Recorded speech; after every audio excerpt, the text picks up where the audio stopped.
Hello, everyone. Thank you for joining today's national meeting session. My name is Rachel Johnston, and I am the BWC TTA Program Manager.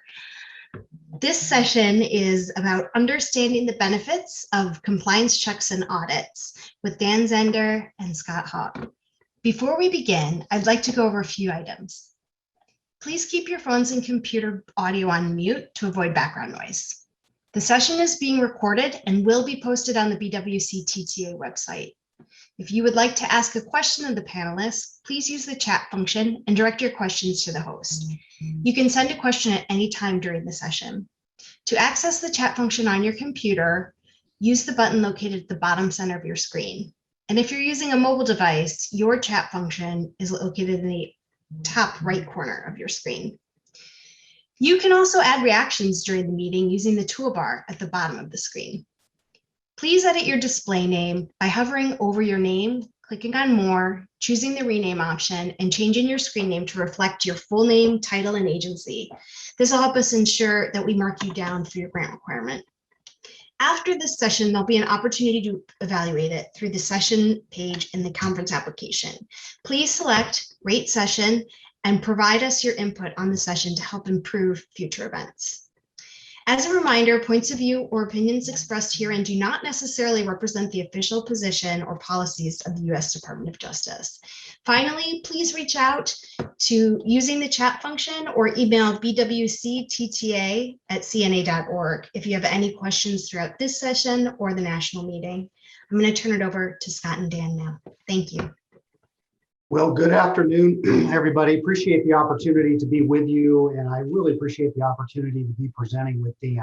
Dan and I have known each other for a number of years, and I really like the opportunity to be speaking with him. I want to start real quick by introducing myself. I spent 32 years in law enforcement, recently retired as the Chief of Police of the Post Falls, Idaho Police Department, and we had a body-worn camera program there that started in 2008. So we were an early adopter. Our chief at the time wanted to see body-worn cameras on our officers, actually heard about the technology on Paul Harvey. So that dates us a little bit.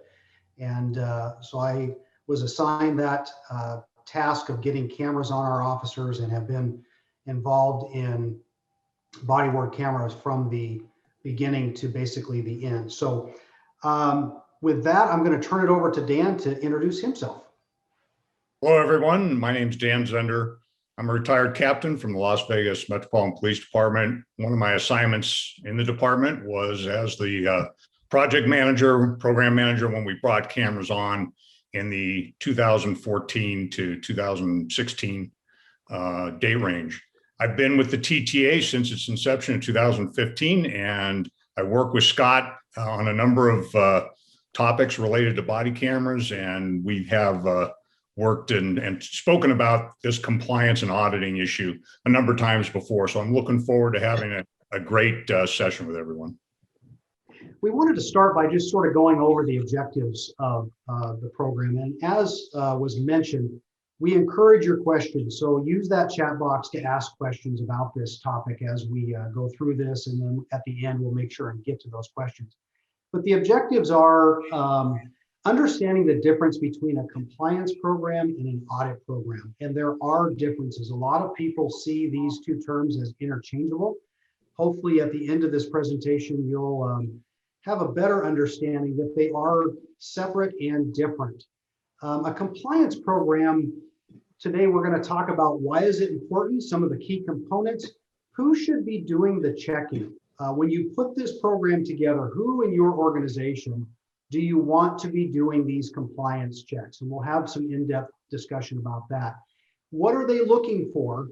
And what are they going to do with that information once it's found? So when we find good information and we see our officers doing good things, or we find things that maybe aren't so good, what are we going to do with that information and how is that going to be handled? So we're going to talk about that. Dan, I'll let you talk about the objectives. Thanks, Scott. We're also going to talk about audits, why they're important and how they're different from what is called a compliance process. So we're going to talk about why they're important, who should do them, what they're looking for, and what they should do with what they find. And then finally, we're going to talk about the positive effects and outcomes of having an effective compliance and auditing program. So Scott and I talked about this at length, and this has been a discussion we've had for a while now. There's no really universally accepted process definition for law enforcement body cameras when it comes to these two terms. We've seen policies that call this reviewing of the body camera video. We've heard them called audits. We've called them monitoring. We've heard compliance. Whatever you call it, it's not necessarily important what you call it. It's what you're doing that's important. We do suggest, however, that if you're going to call something a supervisory monitoring program or agency monitoring program, that you define that terminology in your policy where you outline who does what. But as I said earlier, these are two distinct processes that we're gonna speak about today.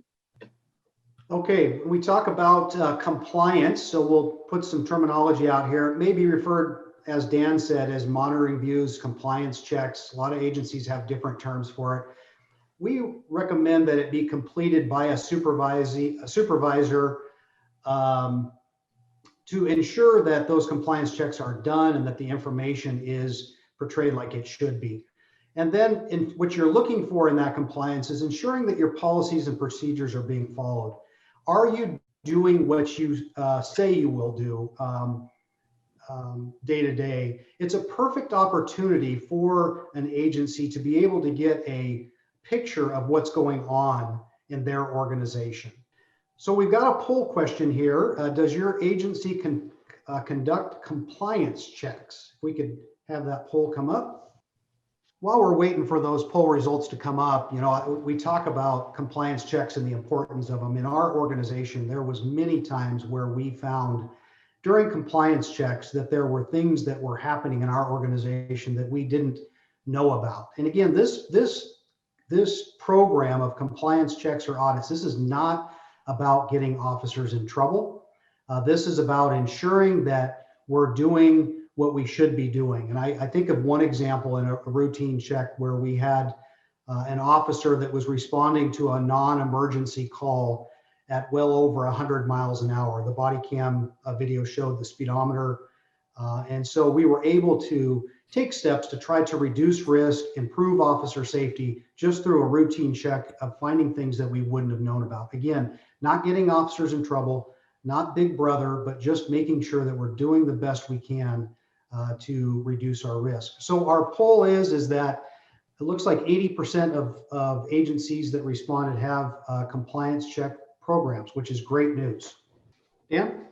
Yes, so when we talk about audits, an audit is looking at the compliance program processes and documentation. So it's essentially verifying that the goals of your compliance program and the objectives of the agency are being met. Essentially, is the program working like we say it is? So if we're saying supervisors are reviewing videos, and are we actually doing that? And because of that, the documentation for an audit is very important. It will come back to be used by the agency. And it will also be something that don't be surprised if somebody does a public records request to see your audit logs. So we'll talk more about audits a little bit later in the presentation. Okay, on this poll here, we're going to ask, does your agency conduct audits? So we've got 80% that do compliance checks. What about audits? And again, as Dan mentioned, audits are extremely important.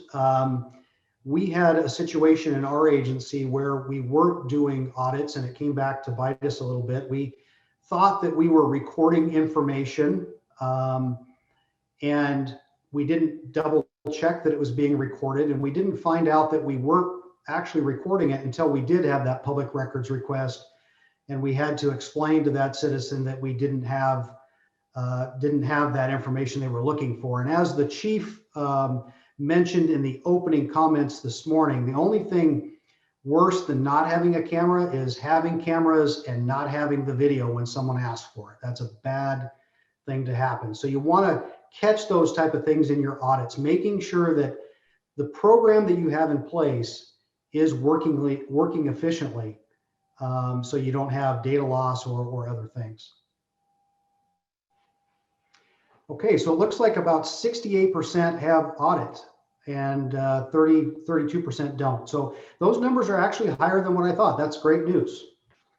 So the next poll question we have, are you confident and satisfied with your current compliance and auditing processes?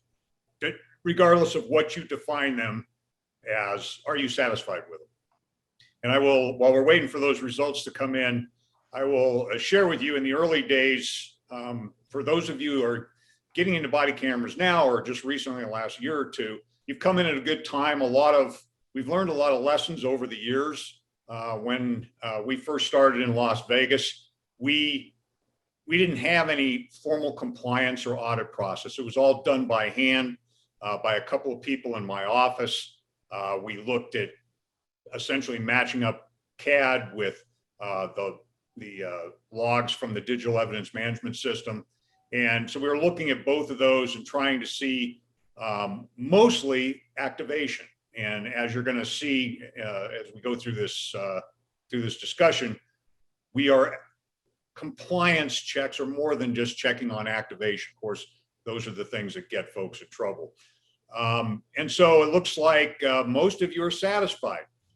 So when we're done, I don't think we have a poll question at the end, but when we're done, I would hope that number stays the same. And if it goes down a little bit, that tells me that possibly we brought something to your attention that you might want to look into. So compliance, what are we talking about when we use this general term of compliance? And again, you may call it something else in your agency. That's not what we're getting at here. I'm using the term compliance because that's just to frame the discussion, but we're looking at adherence to all these things that are on the screen.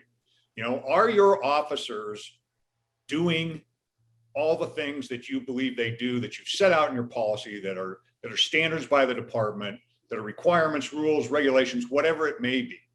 That's what we mean. And body cameras provide us a powerful tool to verify or to validate that our officers are doing those things. I think this slide says it all. We own it. When we are out there engaging with the community, whatever happens, we own it. And you, as an agency starting a body-worn camera program, will now start to create a database of the culture of your organization. And that is a very good thing, but it can also be a troubling thing if you're not careful and don't know what's in that database. And what I tell people all the time is that this is a perfect opportunity for a chief or a supervisor to be able to look and have a perfect view into what's happening in your organization. When I first started as a police officer, on several of my calls after I left, a sergeant would show up and talk to the citizen to see how I performed, to see how I did my job. And this is almost the same type of tool where an administrator can take a look and make sure that the agency is performing how they see it, as it should. The other downside to having this big database is you also have a potential that someone like a plaintiff's attorney, worst case scenario, could come in and start to look at your pattern and practice of your organization. Did this officer who allegedly did something wrong, had they been doing this for a period of time, and could you have maybe prevented this incident that happened from happening if you would have taken action? So you need to be thinking about the fact that you do own this video. It is, generally speaking, public information. Different states have different rules related to that, but something to think about as you start your program. You know, if I might add on to that, to Scott's comments there on the owning it, when we say that, every video that your agency records, you own everything that's on there, whether you're looking at it or not. Now, the public doesn't expect that an agency the size of New York or LA or Philadelphia is looking at every single video. But as you get smaller and smaller into your agency, if you've got an agency of 12 to 15 officers, the expectation is by the public that somebody's looking at the vast majority of those. And again, the public, I think, realistically understands for most police departments of any size that it's unrealistic because of resources to look at every one of those videos, but they're going to expect that you have a process in place. And that's why it's very, very important that you have some sort of compliance program. On this slide, we're talking about the importance of the program. Body cameras document everything that your officers do or fail to do, not just in your body camera policy, but in all your agency's policies. Everything from your use of force to your interaction with the public to simple things like calling a tow truck or whatever. Everything's being recorded.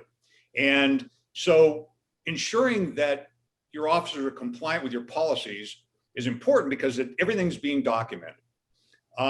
Compliance programs ensure that evidence is being captured properly. It protects your officers, as was pointed out in earlier presentations on the issue of complaints against officers. It also protects the agency on these frivolous lawsuits that might occur or condemnation of the agency's actions in the court of public opinion. So those are the first four reasons why it's important. Scott? Yeah, I think I won't go through every single one of these. You can read them on the slide there, but a couple of them I want to touch on. And I think the first one is that validates your commitment to your community and agency values. I would encourage you to look at your videos and find your officers doing good things. What gets recognized gets repeated. Find the officer. I was in preparation for this presentation, I was looking of pictures of officers doing good things. There is a plethora of information and plethora of good videos out there of officers doing wonderful things in the community. I can think of times where our officers would stop and help with groceries or help with, changing a tire or help with, we had one officer that helped shovel some snow off an elderly person's driveway. Take those videos and promote those to either inside your organization or out into your community to show the community the great work that your team is doing there. It's just a great community collaboration tool. And then I also want to talk about helps managing performance. And again, this is not about necessarily discipline, but if you can use videos to enhance your training, if you find areas that are of high risk or areas that need to be addressed, you can identify training components and be able to improve your organization, improve the officer safety, and reduce risk in your organization. It's also important to remember that when you send, the first time you put a body camera on one of your officers and send him or her out to do their job, these cameras are capturing your organizational culture. And I don't think we think about that a lot. We think about all the other things that these cameras are going to catch, but it's catching your organizational culture. And if somebody in the agency is not looking at that, unfortunately, you may be surprised one day when one of these videos comes to light, and they will, and your organization looks less than stellar under the observation of an external set of eyes. And the opposite's also true, that your organizational culture, the good things that Scott was just talking about that are highlighted, when people aren't looking and then that video comes to light, not because the agency's promoting it, it just comes to light through the court system or public records request, and your officers are doing something extraordinarily good, that also documents your organizational culture on the positive side. Okay, program scope. What are you attempting to learn? So we've talked about this a lot. Is your agency operating as desired? This is a perfect opportunity to learn that. I think we are all aware of what is happening across the country as it relates to law enforcement. And my question is could some of those incidences been reduced if an agency would have been able to look at an officer's pattern in practice, or to look at their entire agency's practice on how they dealt with certain things? And again, we won't get into the specific details of that, but I am confident that there is probably the opportunity to find some of those things that are what I call a problem lying in wait, things that you don't know, but you could have known fairly easily, and maybe protected an officer. I know Dan, maybe later we'll talk about a story of a Las Vegas officer that they feel they may have been able to prevent charges being filed had they moved early on. Are you following all policies, but especially your BWC policy? You might ask, why is that important? I have been involved in a number of court cases where the officers didn't turn on their cameras. And it really has become a problem for the officers, because what's the immediate thing that the jury or the public thinks when there's no video? The officer was wearing a camera, there's no video, they must have something to hide. And so it really causes a problem when you don't have proper activation. And if you have had that happening for a number of months or a year and you didn't to verify that, it can be very problematic. Dan?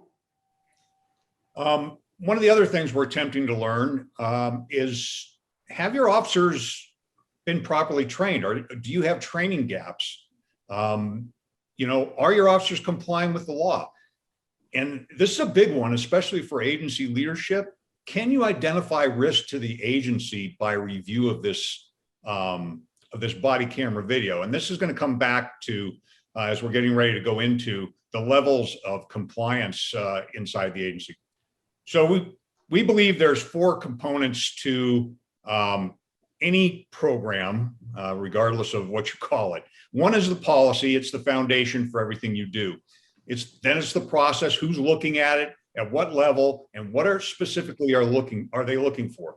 Finally, they got to document it and then do something about it. And it's always that last bullet that we tend to forget in a lot of processes. We identify things, but we don't provide feedback, and we don't follow up on it to correct or enhance those steps.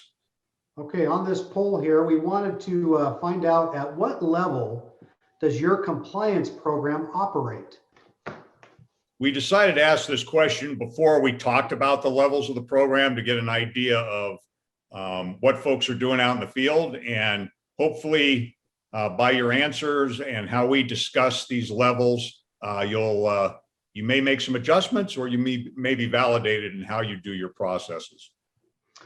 Okay, so when we talk about levels of compliance review, our recommendation is that you consider 2 of them. One is supervisory, almost like I talked about, that you would have a sergeant show up on the scene to ensure that everything is going according to your policies and procedures.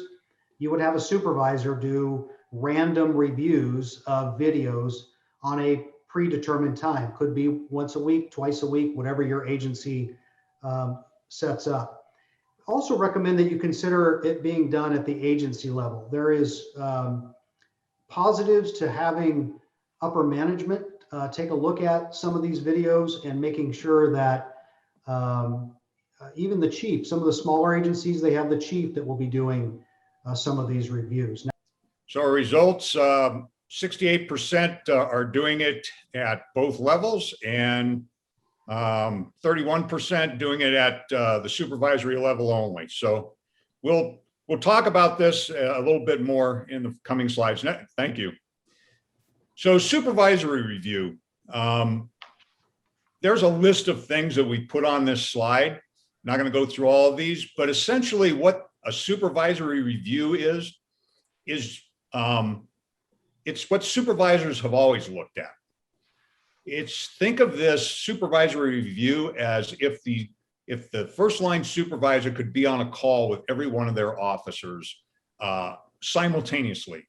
And the important thing to remember about supervisory reviews are that this is simply what it is, a supervisor's review. And I caution agencies about having a supervisory review only, or having both processes, the agency and the supervisor, and then simply saying, well, our sergeants look at the video, so we have a great compliance program. Supervisors, and this is especially true for the larger the agency gets, are only looking at things from a supervisor's viewpoint. If you've got 50 supervisors on your department, you have 50 different ideas of what they should be looking at. And as an agency, those 50 supervisors are looking at it through the lens of a first line supervisor and not the chief or the sheriff or top administration. So, they check on the application of the body camera policy and the officer's adherence to policies, and they're looking at things, but they're looking at it through the lens of a first line supervisor. What we're talking about here on this slide is just laying out what your program entails. You're going to review X number of videos, X amount of length, X number of times a month. So just having a policy that outlines exactly what you're going to do, and then also what the supervisor, whoever's reviewing the video, what are they looking for? There should be a direction from the agency of what they would expect. And I know with unions, this can be a little bit more of a challenge. So you'll probably have unions involved in this direction. And then make sure that you document what is documented and who it's forwarded to. So we recommend that reviews be documented so that the officer, the sergeant or the lieutenant, whoever's doing the video, would document exactly what they did, what they reviewed, the length of it, and then that document would be saved to show that this is happening. It's also important to remember that just because a supervisor is looking at videos doesn't mean that it doesn't guarantee the agency policy compliance. It doesn't guarantee agency level review. It just simply is that they're looking at these things and forwarding it up the chain for the agency to take some sort of action on. So now we look at the other level, which we believe goes hand in hand with the first line supervisor, and that's the agency review process. So agencies are generally concerned, as Chief Acevedo said this morning, this issue of activation and deactivation at the wrong time. And so agencies are very sensitive to that as a high risk item to the agency. But they're also looking at these other, they're looking at compliance to other policies. And so when an agency, what the agency is looking at is much different. It's at the agency level. It's looking at much different than what the first line supervisors look at. First line supervisors are not necessarily concerned with perhaps, the big picture of organizational culture or the effectiveness of the agency as a whole. These are things that the agency needs to be looking at. And I don't think from Scott and I have both talked about this, we don't see at the agency level a lot of the video being leveraged to enhance operational effectiveness or to, of course, the big one, avoid risk. Many agencies, a lot of agencies don't have a risk management process in place, and therefore they can't integrate what they find in body cameras into their risk management process. And how do we find a problem before it becomes a problem? So those things at the agency level are much more global and directed by the chief or the sheriff than what those supervisors are looking at. So when you do an agency level review, there has to be somebody designated to handle that. For smaller agencies, it's probably just going to be a person. Larger the agency, the ability to maybe have a section do it. Many of the agencies I've worked for have it in their professional standards or a quality assurance type of section. Again, they're looking at it from the agency viewpoint. They're looking for uniform compliance across the agency. And getting back to what I said earlier, the size of the agency is immaterial. Somebody's expecting, the public's expecting that somebody's got their finger on this process, the processes that we're calling compliance or monitoring or whatever. And And I will share a story with you at the end of what happens if you don't do this. And finally, one of the things the agency should be doing is, as it shifts to what it's seeing, perhaps the agency's reviewed things and the administrative or executive staff of the agency doesn't believe that there's some training, officer safety issues are becoming an issue. And if that's true, certain officer safety issues, then the agency can direct supervisors to look specifically at those things. And that's getting ahead of a potential risk. Okay, integrating agency sections such as detectives and professional standards is important, and also the chain of command, making sure that everyone in the chain of command is involved in this agency review as appropriate. That you're also managing the reporting and the feedback mechanisms, making sure that if that information that you find, both positive and negative, is moved up the organization and documented appropriately. Again, I can't stress enough the importance of documenting what you do. It's really easy to get this program going, have everybody doing reviews, but if you're not documenting what you're doing, it didn't happen. And so it's extremely important to document. Dan? I want to just add a short story regarding that last slide. Years ago, a major agency in this country got into a controversial shooting, officer-involved shooting, with racial overtones, unarmed suspect, armed officer. At the time, Las Vegas was in the news a lot because of our body camera program and some of the advanced things we were doing. And even though we had this very immature compliance and audit process in place, it was certainly not robust like many of these systems are today. Within 48 hours of that incident occurring in this major city, I got a public records request from the Associated Press wanting to see our audit compliance process. What did we do? How did we do it? And of course, it was the Associated Press out of the city where this incident occurred. And obviously what they wanted it for was to bludgeon that other agency in the media about, well, Las Vegas does it, why aren't you doing it? So, and that was years ago. The media has become much more sophisticated. So don't be surprised if something happens when somebody asks, well, why weren't you checking? And that's why we said earlier, you own all of it. But wait, there's more. Don't confuse the process of compliance with a process for discipline. As Scott kind of alluded to earlier, some of what you may find in these videos may lead to discipline based on the severity of what you find. And again, I'll talk about that towards the end. But this compliance process is about making the agency better.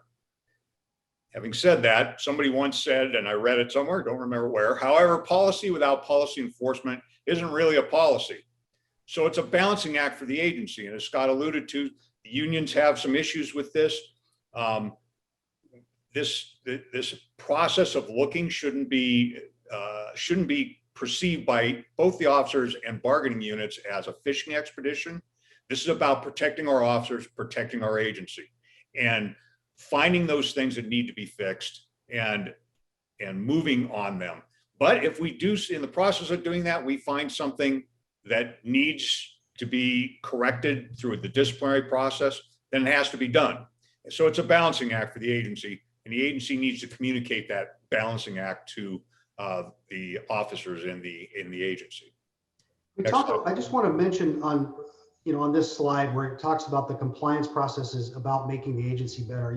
I think of an example we had in our organization where we had a specific district that was seeing more crime than what we would expect. And as we started to look into this, and part of our review was to look at the body-worn camera of officers in that district, we found one of our married officers was having very lengthy conversations with his girlfriend. Some of these conversations were 2.5, 3 hours long while he was parked in a specific location. Very inappropriate discussions. Had someone made a public records request, it really would have caused the agency embarrassment. But the bigger picture too is about the misuse of time. So we're having more crime in that area, but we have an officer who is misusing their time, and that was located through a compliance check. Gives the opportunity for the supervisor to take some action. So we're moving into the latter quarter of the presentation. So what's an audit? There's a lot of definitions for audits. It's just a common term, especially in the financial world. But for the purposes of our discussion, it's simply an examination or inspection of the documentation of the processes that we're doing. It verifies, as I said earlier in the presentation, that whatever we call our compliance program, that we're actually doing that. And it should end with a report. Okay, so why is it important? I think these say a lot. We want to avoid landmines. We want to avoid problems with that database of information that we have, know what's in that database, and we want to validate those successes. Your officers are doing wonderful work every day. Find it, validate it. What gets recognized gets repeated. And even if you don't feel comfortable showing it out in the public, show it inside your organization. Applaud that officer for doing the good work. Why are these important? Well, audits are important because they ensure effective operations of the compliance process. It validates your policy, procedures, and laws, and it instills confidence in the functions, mostly inside the agency, but certainly when these come to light outside of the agency. And so when these audits are done, I'm not advocating that an agency publish the audit to the community. It might be appropriate in your circumstances, but maintaining, enhancing community trust through these audits, it tells the community that we're doing what we say we do, and it shows due diligence. Who does them? That's another question. Most of the time, as we've talked about, your internal will be done within the organization. It's sometimes not a bad thing to have someone from the external come and do audits in your organization. We had agencies that surrounded us come in and do audits of some of our operations in the past, and it gives a little bit more validity to your audit if you do have someone externally taking a look at it. This is a poll here. If we could quickly do this poll, are your audits done internally or externally? Or both. Or both, yeah. I know in working with some of the grant sites this year, I've come across several that are already have cameras, and these were enhancement grants to their existing cameras. And several of them had these external audits done by somebody in local government.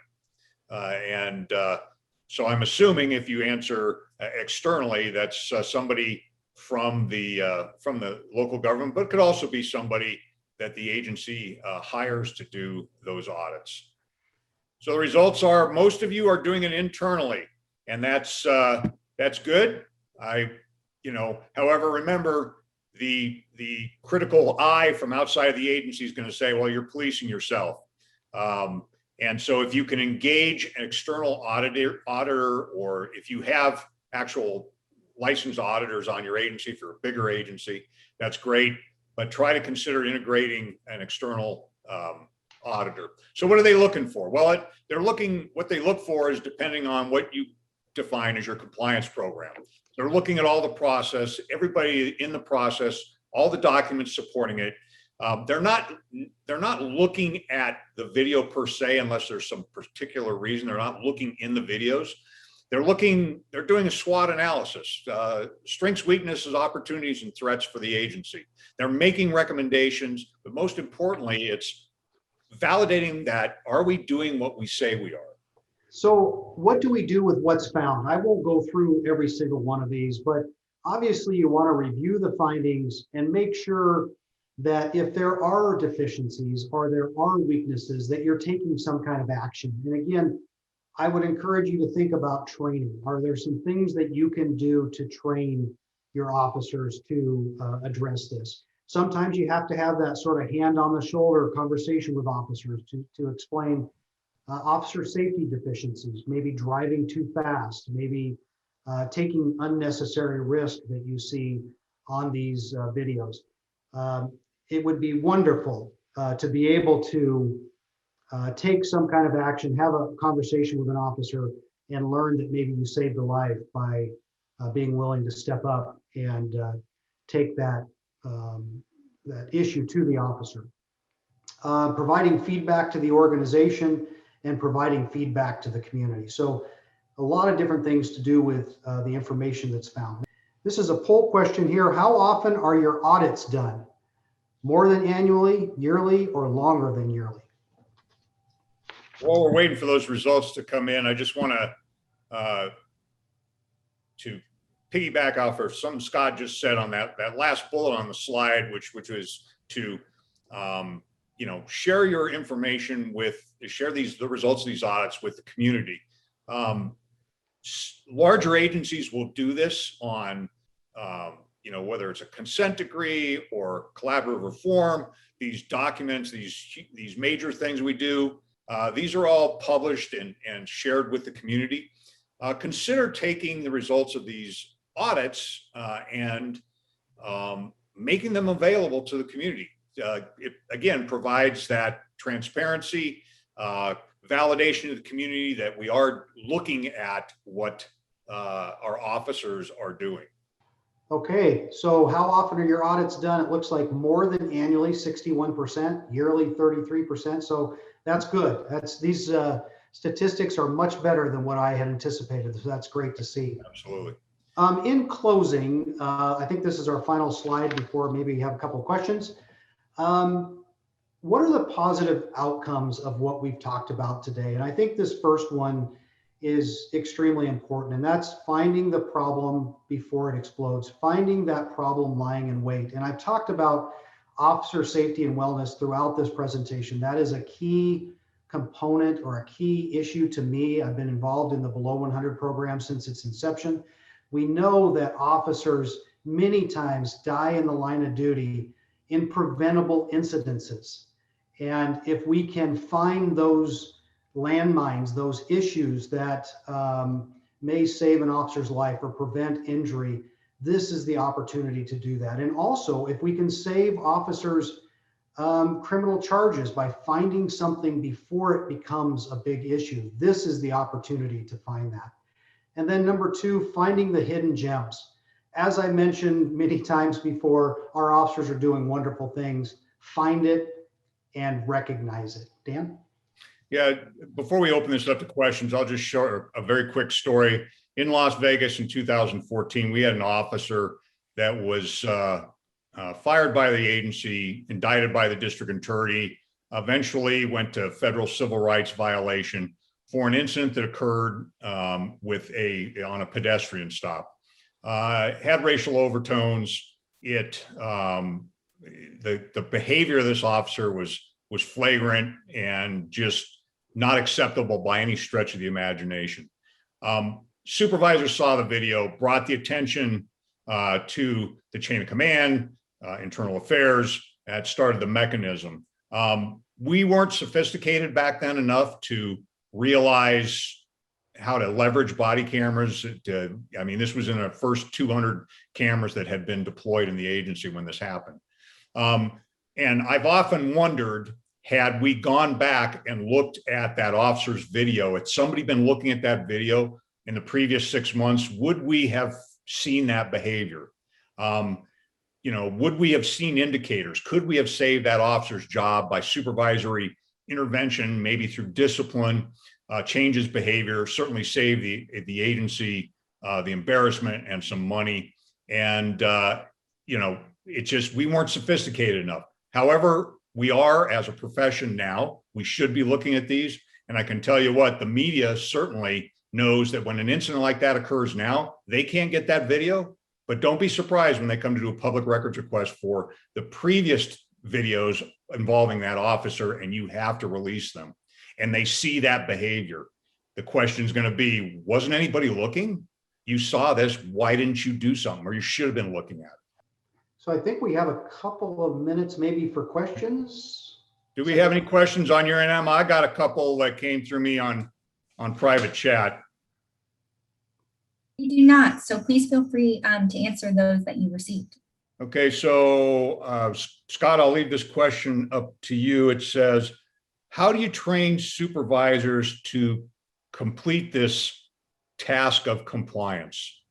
That's a great question. What we did in our organization is we rolled the program out and sort of trained up. We had the management administration train up our sergeants. And then as we had new sergeants promote, we have a supervisory training program where it's actually just like an FTO program where a new sergeant will ride with an existing sergeant and go through a supervisory training program. And they were taught how to do those compliance reviews, how to handle that information, how to do the documentation. So I think just through training, just like any new supervisor, is how we handled it. And the second question I got was, how do you train somebody to do an audit function, this internal audit function, especially in a small organization? So yeah, go ahead, Dan. So in smaller agencies, this task of an audit, there's a number of things that can be done. Just telling somebody to check that, well, make sure all the paperwork's done and that this officer did this and these officers did that.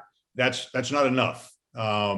There are, and maybe this leads into maybe a future webinar on how to do this for the TTA, but there's a lot of steps that are required to bring somebody up to speed. If you're not a certified auditor, and you're doing this internally, which I'm assuming for most organizations, the person in charge of this is not a certified auditor. The guidelines for it have to be very, what they're looking at to be very specifically written down.